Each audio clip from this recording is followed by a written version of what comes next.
everyone, it's Cindy again from Fuss-Free Gluten-free. In today's episode of In the Gluten-free Pantry, we're going to continue on from yesterday where I talked to you about my favourite all-purpose gluten-free flour for baking.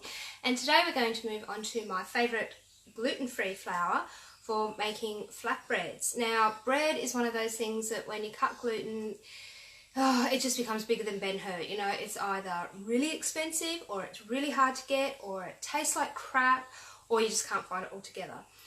So I'm always looking for alternatives and other options. I mean, not that we really eat a lot of bread anyway, but one of the great ones, it's traditionally gluten-free bread. It's been made for thousands of years. It's really easy and you can make it at home. Tortillas. So proper tortillas, corn tortillas, are made from Masa flour, and that's the flour we're going to talk about today.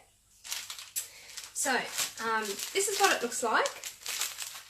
It's yellow because it's from corn, and it's made from maize. So it's not sweet corn like the corn on the cob that we get. It's made from maize, which has a higher starch content, so it doesn't taste as sweet as normal corn.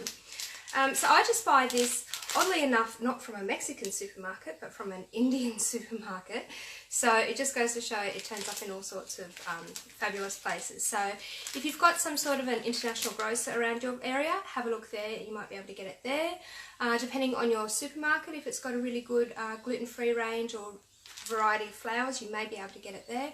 If not, health food stores nearly always sell it as well. So yeah, once again, this is what it looks like, maize flour. So it's just pure corn. So yeah, I really like it. It's really easy to use to make tortillas. It's basically just this flour and water, and that's it. Mix it into a dough, flatten it out and cook it up. But to show you how easy it is, I'm going to make a video later today, so make sure you head over to my website. Probably tomorrow I'll post it. That's fussfreeglutenfree.com, and I'll have a video up there showing you how easy it is and a printable copy of the recipe. So that's it for today's episode of In the Gluten-free Pantry. Make sure you come back tomorrow and I'll share another one of my favourite gluten-free flours. Have an awesome day and I'll see you tomorrow. Bye!